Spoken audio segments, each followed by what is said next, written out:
Aujourd'hui, ces mystères sont encore inexpliqués.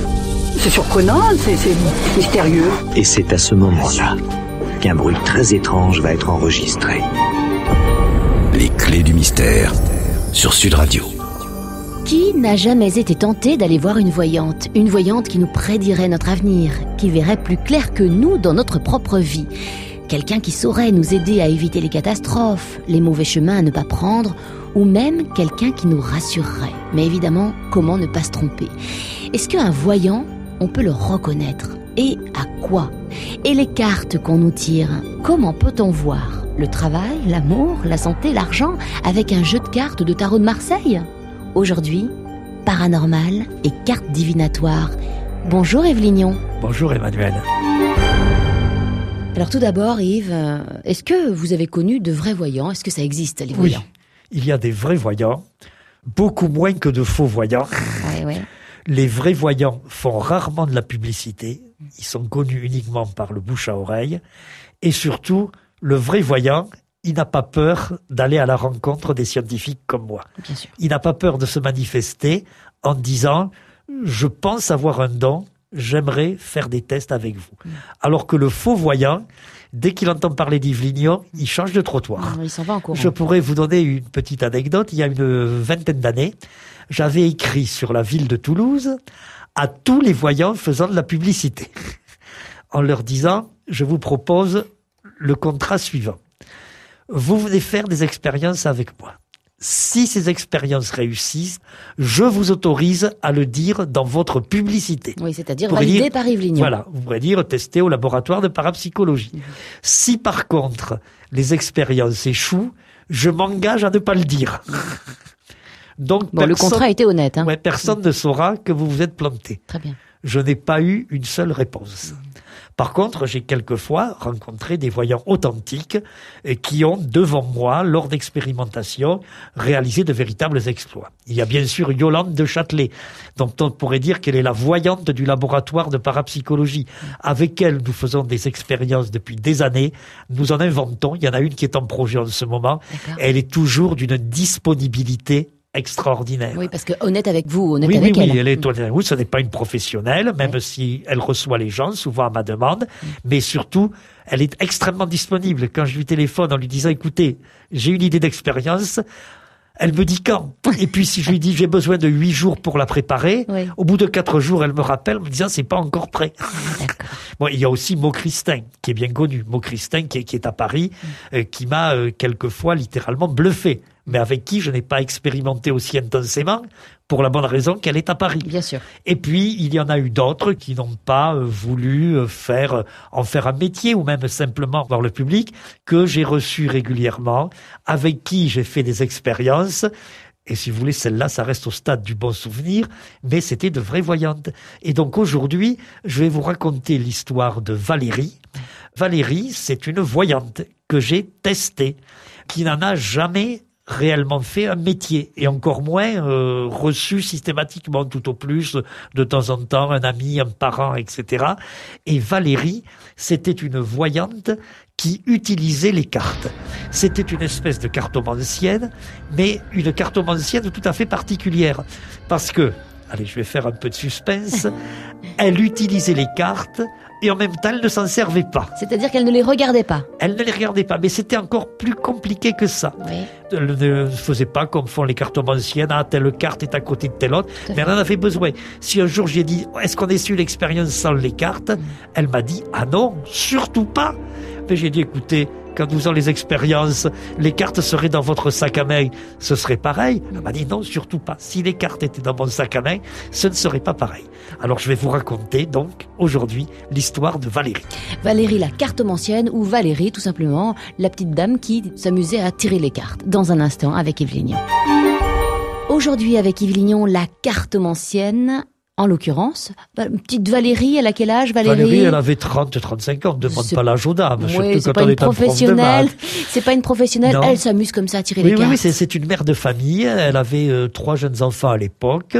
Le 4e est arrivé pendant la période où nous avons expérimenté. C'était l'épouse d'un ingénieur très très sportif qui, si vous voulez le situer, voulait participer à Fort Boyard, voyez, pour faire plaisir à ses enfants. Et quant à elle, donc 3 enfants, mère au foyer, mais elle avait un papa haut placé, très haut placé dans la garde républicaine à Paris. C'est dire que Valérie, elle tenait un peu de son père. Elle avait le tempérament d'un officier de cavalerie. Ah bon, carrément. Et elle fonçait. Ouais. Et c'est comme cela qu'elle a un jour foncé vers mon bureau, à l'université, en me disant, je crois que j'ai un truc, faut qu'on se voit. D'accord. Et alors, elle s'est presque imposée. Je lui ai dit, ce que je suis obligé de dire souvent, vous savez, j'ai pas tellement le temps, j'ai des programmes expérimentaux en cours, je penserai à vous plus tard, dans quelques mois. Non. De suite. Elle le ressentait aussi. Le sabre au clair. Ouais. Et donc, nous nous sommes retrouvés pendant quelques semaines, tous les lundis matins, à 10h. Elle venait, les enfants accompagnés à l'école, elle me retrouvait dans mon bureau. Et d'ailleurs, je suis persuadé que les étudiants qui la voyaient dans les couloirs, là, qui disaient, tiens, quelle est cette dame qui vient régulièrement, l'ont pris elle-même pour une étudiante. Une étudiante avancée. Quelqu'un prépara une thèse disant, tiens, puisqu'elle vient régulièrement, c'est qu'elle doit faire un travail de recherche avec Monsieur Lignon. Donc, personne n'a vu la voyante, si j'ose dire. Sauf justement certains étudiants qui ont pris part à des expériences que je vous raconterai tout à l'heure. Mais au début, Valérie m'a raconté son histoire. Et elle m'a dit, c'est vraiment très, très curieux. Parce que un jour, j'ai acheté un de ces petits manuels, comment tirer les cartes vous-même à vos parents et amis. On a tous fait ça. On a tous fait ça. Ouais. Et alors, me raconte Valérie, j'ai essayé, ça m'amusait, bon. Seulement, c'était toujours pareil. Chaque fois que je tirais le valet de cœur, il fallait que j'annonce une amourette. Bien sûr. Et moi, ça ne me plaisait pas. Parce que c'était trop facile. Elle m'a même dit une fois, j'ai manqué annoncer une amourette à un prêtre, qui est un homme fort digne, un ami de son père. Bon. Alors, j'ai voulu essayer autrement, mais je me suis dit, je vais essayer de mélanger les cartes et de parler aux gens, de leur parler d'eux. Et ils me diront si ça marche. Et donc, nous nous sommes lancés dans une série d'expériences et c'était très curieux de la voir faire. Parce que, moi, j'ai aussi observé certaines cartomanciennes. On tire les cartes d'une certaine façon, on les dispose d'une certaine façon, et ainsi de suite. On les découvre d'une certaine façon. Et elle sortait son jeu de cartes, elle le battait, elle le laissait tomber. Nous étions de part et d'autre de mon bureau, elle le laissait tomber sur le bureau, elle l'étalait, elle disait, oh, tiens, ça me plaît pas, comme ça, clac, clac, clac, clac. Elle le réarrangeait autrement. Elle le manipulait quelquefois en me parlant, mais elle ne s'en servait pas. Sauf que, comme je le disais en commençant, si je lui avais dit « je vous le prends, le jeu de cartes », elle m'aurait sans doute répondu « je ne reviens plus ». Bien sûr, elle en avait besoin. Elle en avait absolument besoin. Alors, nous avons fait plusieurs séries d'expériences, et notamment des expériences avec des photos. Des expériences portant sur des problèmes historiques. Je vais vous les décrire dans un petit moment. Puis après quoi, je lui ai dit, mais tout compte fait, ces expériences, c'est très joli, ça marche, mais dans votre pratique quotidienne, si j'ose dire, vous me dites que vous étalez les cartes et que vous parlez aux gens d'eux-mêmes. C'est de la voyance, ça. Pourquoi vous n'essayeriez pas avec quelques étudiants? Nous allons attraper des étudiants dans les couloirs et vous allez leur tirer les cartes à votre manière. Mais ça a été seulement la seconde phase de nos expériences. Et puis il y a eu une troisième phase encore. Mais au début, on a commencé avec des photos. Des photos préparées par moi, bien sûr. Les différentes expériences faites par Yves Lignon avec Valérie, c'est à suivre dans un instant dans Les Clés du Mystère. Paranormal, phénomènes étranges, histoires fantastiques. Les Clés du Mystère sur Sud Radio. Aujourd'hui avec Yves Lignon, la voyance grâce aux cartes, ou en tous les cas avec les cartes et avec Valérie, que vous avez longuement expérimenté, Yves Lignon. Des expériences qui ont commencé avec des photos. Avec des photos. Photos historiques. Oui, parce que vous savez, en parapsychologie, il y a quelque chose qui est très important, avant de commencer les expériences, c'est d'écouter les gens. Oui. Et de leur dire, ce phénomène sur lequel vous voulez travailler avec moi, comment le vivez-vous? Comment le ressentez-vous? Qu'est-ce qui se passe finalement dans votre vie à vous? Et donc Valérie m'avait dit, moi, je manipule mes cartes devant des gens, je leur parle d'eux et je tombe juste. Alors ça, c'est une source de difficulté expérimentale. Parce que pour vérifier, il faut aller demander aux gens. Les gens, ils sont pas obligés de répondre. Ils ont peut-être pas envie de répondre. Bien sûr. Parce que d'être complètement dévoilé. Valérie peut avoir sorti des détails de vie privée que les gens n'ont pas envie de raconter. Imaginez qu'elle leur sorte, je ne sais pas, vous allez quitter votre conjoint. Et qu'après... Et pire, vous le trompez allègrement avec... Vous l'avez encore dit à personne. Et qu'après, il y a un prof de maths qui débarque. Oui. Bonjour, je suis le prof de maths, là, laboratoire de parapsychologie. Alors, il paraît que vous allez quitter monsieur. Évidemment. Bon, donc c'est très délicat. Oui. Alors, c'est là que j'ai eu l'idée de lui dire, écoutez, au lieu de tirer les cartes à des gens vraiment vivants, vous allez les tirer à des photos. Et je lui ai présenté des photos de personnages connus de moi, plus ou moins célèbres. Et j'ai commencé par un problème qui me tient à cœur, vous savez, c'est celui de Rennes-le-Château, le supposé trésor de la Bessonnière. Je profite pour dire qu'on fera toute une semaine sur Rennes-le-Château au mois de juin. Donc là, j'ai pris des photos de personnages de l'histoire de la Bessonnière, Sabonne, Marie Desnarnaud, etc., mais des photos peu connues. Évidemment, j'avais pris quelques précautions élémentaires. J'avais d'abord dit à Valérie, Rennes-le-Château, vous connaissez? Oui, bien sûr. Elle m'a dit, qu'est-ce que c'est? Donc, ça devait marcher. Alors, j'ai présenté les photos. J'ai dit, voilà, ces gens, qu'est-ce que vous en dites? Quelles sont les relations entre eux? Mais elle me dit, tiens, celui-là, ah tiens, ça, c'est la bonne de ce prêtre-là, ainsi de suite. Enfin, ça marche très, très bien. Mais ça ne me satisfaisait pas. Ça ne me satisfaisait pas. Il y avait un biais dans mon expérience.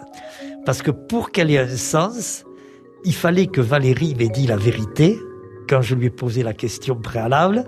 Rennes-le-Château, non, j'allais pas la soupçonner de mensonge, mais il pouvait y avoir un biais. Rennes-le-Château, ça pouvait rien lui dire sur le moment. Et puis, il pouvait y avoir la réminiscence, moi je ne sais pas, d'un article de magazine lu un jour chez le dentiste. Oui. Parce qu'il y a tellement eu d'articles sur Rennes-le-Château. Oui. Donc, j'ai dit, on va faire une autre chose. Puis là, je verrouille. Et donc, je prends d'autres photos. Et là, je m'intéresse à ce qu'on a appelé le drame de Mayerling. Alors, le drame de Mayerling, pour ceux qui ne connaissent pas, c'est en janvier 1889, le suicide du fils de Sissi, l'archiduc Rodolphe, qui était l'héritier de l'Empire d'Autriche-Hongrie. Il s'est suicidé avec sa maîtresse dans des conditions extrêmement mystérieuses. Ça a peut-être été assassiné. On a fait un film très célèbre avec Catherine Deneuve et Omar Sharif. Bon, bref. Mais c'est un drame, c'est un mystère de l'histoire. La mort de Rodolphe à Mayerling. Et là, je présente à Valérie des photos absolument rares. C'est-à-dire que je lui présente des photos de Rodolphe, de Sissi, ou de la maîtresse de Rodolphe qui ne sont pas dans les livres. Je lui présente la photo d'un ministre qui aurait, semble-t-il, fait de la désinformation à l'époque, et ainsi de suite. Des photos sorties du fin fond des archives, des photos qu'on ne trouve même pas dans les livres, qu'on trouve seulement dans les documentations universitaires. Et rebelote, impeccable, me dit oui, voilà les relations, ça c'était le père, ça c'est la mère, ça devait être un responsable, un haut responsable, il ne s'entendait pas avec celui-là, etc. Tout impeccable. Et toujours de la même manière, elle regardait les photos, elle battait un peu ses cartes, alors elle je la s'amusait voyais avec ses devant cartes moi, en en train de parlant. tripoter ses cartes, les laisser étaler un moment, regarder les photos, parler, puis revenir aux cartes, les remélanger, et ainsi de suite. Mais jamais, à la lettre, lire dans les cartes. Bien sûr. Elle a réussi à voir la fin tragique du fils de Sissi. Non, ce que je lui demandais, c'était ce qu'elle pensait savoir faire, c'est-à-dire parler des gens. Je ne disais pas, donnez-moi la solution du mystère de Mayerling. Mais dites-moi ce que vous savez de ces gens. Qui aimait qui détestait qui, et ainsi de suite. Et ça tombait juste. Mais quand on est arrivé là, il a bien fallu que je me résigne à dire, après tout, il faut que je lui fasse rencontrer des personnes. Et alors là, j'ai décidé de choisir quelques-uns de mes étudiants. Le portrait des étudiants, justement, vu par Valérie, dans un instant avec Yves Lignon. Avec Yves Lignon, cet après-midi, on parle de voyance et de Valérie qui, finalement, percevait le caractère, la personnalité des gens tout en touchant, en battant, en tripotant des cartes. Vous pouvez lâcher le mot, Emmanuel. Ouais, c'est de la voyance, c'est pas de la cartomancie. Non, c'est une forme vraiment de voyance. De toute façon, la cartomancie, c'est une forme de voyance aussi. Oui. Les cartes, c'est une technique en cartomancie. Mais on ne peut pas dire que Valérie était une cartomancienne. Elle ne lisait pas dans les cartes. Le mot tripoter est excellent. Elle tripotait les cartes pour provoquer chez elle le déclenchement du don de voyance. D'accord. Et donc, elle me disait toujours, je suis capable de voir des choses sur le caractère des gens, sur le tempérament des gens, sur les relations entre plusieurs personnes. Et nous avions essayé avec des photos. Dire, celui-là, est-ce qu'il est fâché avec celui-là ou est-ce qu'ils sont copains? Et ça marchait très bien. Mais il fallait bien que j'en arrive. Puis d'abord, elle insistait. Elle me disait, vous me faites faire ces expériences. Elle n'avait pas du tout le caractère de Madame de Châtelet. Madame de Châtelet, quand j'ai dit, est-ce que vous voulez faire telle expérience? Elle me demande pas laquelle. Elle me demande de quand. Tandis que Valérie, elle me disait, vous me faites faire ces expériences. Vous me dites que ça marche, mais moi, ça m'intéresse pas. Ça m'amuse pas. Je veux faire ce que je sais faire. Vous parlez des vrais gens. Alors, j'ai donc monté un protocole en disant, voilà, on va prendre quelques étudiants volontaires et vous allez faire comme vous faites chez vous quand vous tirez les cartes à votre cousin ou à votre épicier. Et évidemment, comme il s'agissait d'un protocole expérimental, on était un peu plus précis. Tout était pris en note. Donc moi, je notais tout ce qu'elle disait, etc. On ne demandait pas à l'étudiant vrai ou faux. Oui. Simplement, à partir des notes, pour une question de commodité, je rédigeais quelque chose, on enregistrait sur cassette, puis je rédigeais, etc. Et je le donnais à l'étudiant en disant, vous ne le lisez pas vous-même. Vous le faites lire à vos parents, à vos amis, aux petits copains. Oui. Sans lui raconter d'où ça vient. Disant, lis ce texte. Qu'est-ce que tu en penses? Qu'est-ce que tu penses à qui? Mais oui, tu penses à qui? Voilà. Et si le copain, si papa, maman répondent, mais ça parle de toi, d'où tu sors ça? C'est évident. C'est gagné pour Valérie. Très bien. Et donc, on a fait ça plusieurs fois. Ça marchait plus ou moins bien. Mais comme toujours avec la voyance. La voyance, c'est un phénomène intermittent. Il faut pas attendre d'un voyant, je parle d'un vrai voyant, oui, que ça marche à tous les coups. Oui. Il faut accepter que le voyant vous dise, écoutez, aujourd'hui, je sens que mon don ne s'exprime pas, je regrette, nous ne nous devons rien, mais il vous faut partir. Éventuellement demain, ouais. Et donc, par conséquent, il y avait des réussites plus ou moins bien. C'est sûr que ça marchait, je le sentais. Oui. C'était bien évident. Les étudiants revenaient en me disant « Ah, la tête de mon copain, oui, ah, la tête de ma mère. Oui. » Mais je disais « Oui, mais est-ce qu'ils se sont exclamés ?» En disant « Mais il y a des détails que personne ne peut... » Mais c'est ça, non, des détails quand même vraiment oui, évidents, quoi. Oui, c'était oui, pas du banal. Non. On me parlait de toi, mais jusqu'au jour, évidemment, où, comme toujours avec les voyants, il y a des hauts, il y a des bas, et de temps en temps, il y a des exploits olympique. Ouais. Et donc, un jour, je donne ça à une de mes étudiantes en lui disant, voilà, ben, vous partez en week-end, oui, je rentre dans votre famille, mais voilà, vous montrez, etc., faites lire. Elle part le vendredi midi, c'est-à-dire comme beaucoup d'étudiantes. Et elle va pas très loin de Toulouse, sans doute, parce qu'elle donne le papier à sa maman. Ce vendredi, à 4h de l'après-midi, j'étais dans mon bureau, coup de téléphone, c'était l'étudiante. Je me dis, je suis extrêmement embêté. Parce que quand ma mère a vu ça, il y a des histoires de famille. Oh mince. Elle m'a dit, d'où le tiens-tu? Oh zut. Et alors, cette étudiante me dit, je n'ai pas osé dire, je lui ai dit, écoute maman, j'en ai parlé à mon prof de maths. Ouais. Il est un peu sympa, bon, c'est un gars à qui on peut se confier. Ouais. Et l'étudiante m'a dit, ma mère veut venir vous voir. Oh, zut. Et ma mère m'a flanqué une de ses engueulots en disant, écoute, ton prof de maths est sympa, tu peux peut-être lui confier tes petits soucis, mais les histoires de famille, garde-les pour nous. Oh zut. Alors je me suis dit, voilà, Valérie, elle a enfin son triomphe. Elle avait vraiment percé le secret du mystère de la famille, quoi. Et alors, il y a une autre chose qui s'est passée avec Valérie, c'est le jour où elle a pleuré, ça a été quelque chose de le jour où Valérie a pleuré, très important. Je vais vous le raconter tout à l'heure. Sud Radio, les clés du mystère.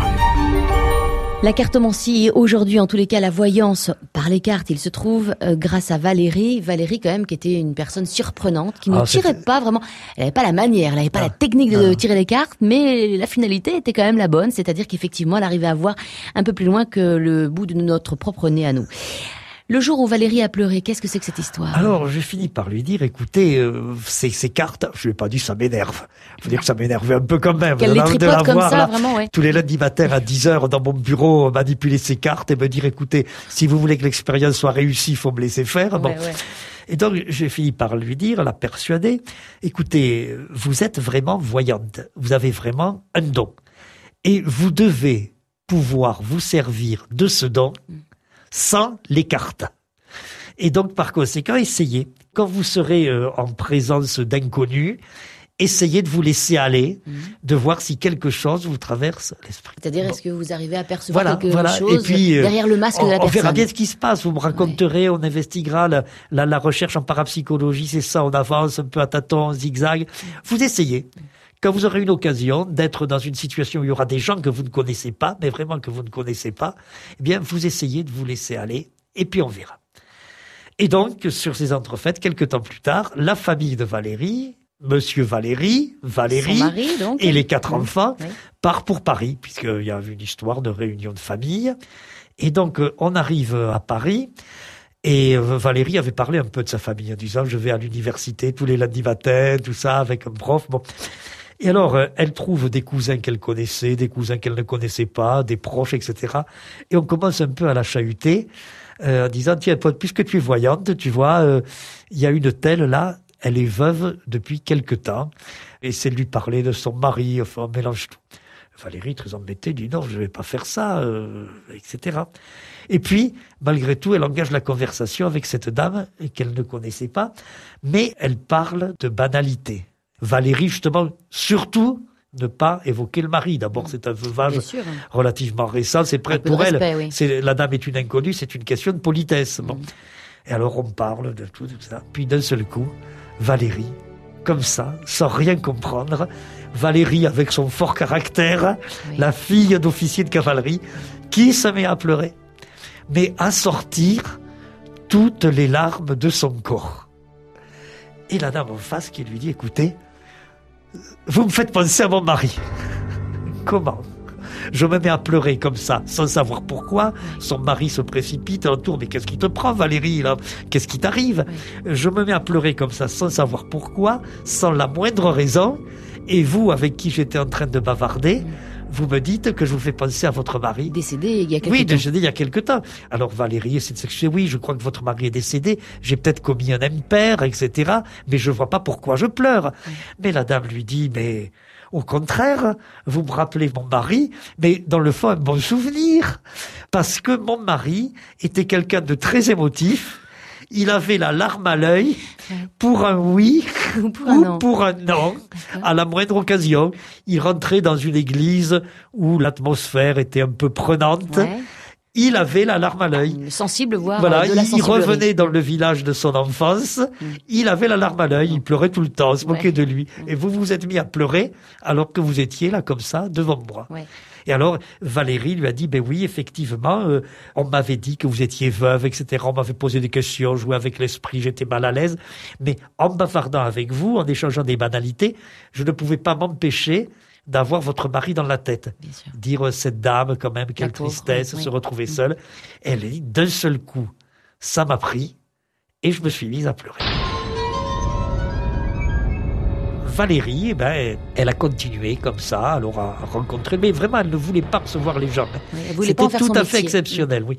Autant quand j'en vois des gens, Madame de Châtelet, elle accepte, autant Valérie était réticente.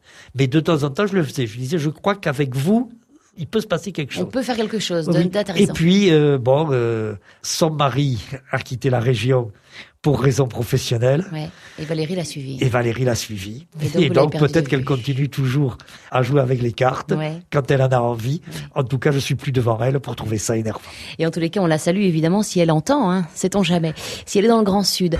Et en tous les cas, une belle histoire et une histoire assez incroyable, donc l'histoire de Valérie. Alors comment trouver une bonne voyance? C'était, écoutez, une de mes questions en préambule de cette émission. On va y revenir dans un instant avec vous, Yves Lignon.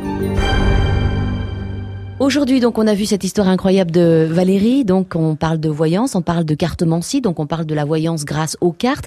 Comment a Yves Lignon trouvé une bonne voyante? Est-ce que ça se voit? Enfin, à quoi ça se voit, si ça doit se voir? D'abord, une question de principe, Emmanuel, qui est importante à mes yeux. Moi, je ne suis pas opposé à la voyance professionnelle, puisque la voyance existe, que c'est un don, que certaines personnes gagnent leur vie en utilisant ce don, ça ne me choque pas. Après tout, moi, on m'a dit un jour, il y a très longtemps, que j'avais un petit don pour enseigner les mathématiques. Oui. Et j'ai gagné ma vie en utilisant ce don. Tout à fait. Vous avez fait votre profession. Naturel. Vous avez gagné de l'argent grâce à ça. Si quelqu'un a le don de voyance, il peut gagner de l'argent grâce à ça. Bon. Néanmoins, une voyante ne peut quand même pas faire de la voyance toute la journée. C'est fatigant. Non, d'abord, c'est usant. alors c'est ça. Alors il faut se méfier des gens qui font de la voyance en permanence aux heures de bureau. C'est ça. Si vous voyez sur une plaque, on reçoit tous les quarts d'heure de 9h à midi et de 2h à 6h, Oui. passez votre chemin. Puisque la voyance, je dirais presque par définition, je l'ai évoqué, c'est un phénomène intermittent. Et c'est un peu comme de ces sources, vous savez, qui jaillissent, puis qui sont épuisées, puis qui rejaillissent, et on ne sait pas pourquoi. La voyance, c'est exactement pareil. Donc, un voyant qui laisse sous-entendre, chaque fois que j'ai quelqu'un en face de moi, je fais de la voyance, eh bien... C'est sûr, non. c'est un charlatan. Très probablement un charlatan. On va pas dire sûr. Pour être sûr, il faut des condamnations en justice. Il y en a quelques-unes, mais on va dire probablement. Bon, un voyant qui raconte des exploits avec des témoins. Il dit, voilà, vous pouvez vous adresser à monsieur un tel ou madame un tel qui m'a consulté. C'est également extrêmement suspect. Soit parce que les prétendus consultants sont des complices, soit parce qu'il est très facile d'abuser. Moi, je vous ferai un jour, si vous voulez, un numéro de fausse voyance. D'accord. On prendra, je ne sais pas, quelqu'un à la rédaction et on lui dira que je suis devenu brusquement voyant. Il sortira en disant flash spécial, Yves Lignon est voyant, alors qu'en réalité, je l'aurais bluffé. Bien sûr. Donc c'est possible de bluffer. Les témoignages de personnes, ça ne vaut rien. Il y a une certaine attitude générale, vous pouvez vous renseigner. C'est vrai que le vrai voyant, bien sûr, il peut gagner sa vie en faisant de la voyance, mais il n'a pas envie de devenir milliardaire. Il est très modeste. Il reçoit souvent gratuitement. Et puis ensuite, il n'a pas peur des scientifiques. Bien sûr. Il n'a pas peur des scientifiques. Bien sûr. Et donc, c'est aussi un bon critère. D'une manière générale, tout ce qui, dans la voyance, ressemble à une entreprise commerciale, et donc ça commence par les publicités clinquantes, eh bien tout ça, c'est à la limite de l'escroquerie, c'est l'exploitation de la détresse, parce que quand même, il faut bien le dire, Emmanuel, en général, quand on se rend chez un voyant, c'est qu'on a des soucis. Oui, alors justement, il est très important, à mon avis, d'aller voir un voyant lorsque, bien sûr, on a des soucis, mais qu'on est capable de relativiser. Bien sûr. C'est-à-dire qu'il ne faut pas prendre pour argent comptant peut-être ce que va nous dire le voyant. Non, parce il peut aussi se tromper. Vous voyez, justement, comme me disait Madame de Châtelet, et elle le résumait très bien. Elle me disait, moi, la voyance, j'ai quelque chose dans la tête. Elle me disait, Yves, je vous le raconte. Mais c'est un peu comme si je vous racontais une séquence de film dont je ne connais ni le début, ni la fin, ni le scénario. Alors, je lui ai dit, voyons, Yolande, est-ce que je vous comprends bien? Je vais vous donner un exemple. Le film, c'est un western. Il y a deux types qui se bagarrent. Il y en a toujours deux qui se bagarrent dans les westerns. Il y a un blond et un brun. Et vous allez me raconter qu'on est dans une espèce de bistrot et qu'il y a deux types qui s'envoient des coups de poing. Et vous allez ajouter, le méchant, c'est le brun. Elle me dit, c'est ça. Et en réalité, quelqu'un qui verrait le film en entier, il saurait que le méchant, c'est le blond. Juste donc, que sur cette scène, effectivement, le méchant qui balançait ses coups de poing, c'est le brun. C'est une séquence détachée du contexte et le voyant, il est bien obligé de parler de ça. Donc, il y a des nuances à introduire et effectivement, il faut aussi, quand on consulte un voyant, qu'on soit un peu capable d'assumer. Il peut se passer des choses très fortes, il faut le savoir. Nous ferons un jour une émission sur Yolande de Châtelet. Oui, qu'on pourra même faire venir, peut-être, on l'espère. Je crois qu'elle serait très heureuse. Bon, si elle nous écoute, je suis sûr qu'elle va demander qu'un bon, on en reparlera. Mais en tout cas, je recommande quelquefois, elle a littéralement déstabilisé des gens d'une manière qui, moi, m'a bien fait rire. Mais en fait, bien déstabilisé à la lettre et sans le vouloir. Tout simplement parce qu'elle était voyante et qu'à ce moment-là, avec la personne qui était en face d'elle, ça percutait. Voilà. Mais le premier des conseils, c'est évidemment de relativiser tout ce qu'on nous dit, évidemment. Et de ne pas se fier aux publicités. Voilà. Yves Lignon, mardi prochain, on reviendra sur le phénomène incroyable des tables tournantes qui vous a vraiment fasciné. Je parle des auditeurs puisqu'on a reçu beaucoup de mails. On reviendra donc dessus sur ce phénomène incroyable. Ce sera donc mardi prochain, mardi 13. On vous embrasse, on vous souhaite de passer une belle après-midi. On vous retrouvera lundi à partir de 13h30. Sachez que cette émission est podcastable sur le site internet sudradio.fr. Bye bye. 13h30, 14h30. Les clés du mystère sur Sud Radio.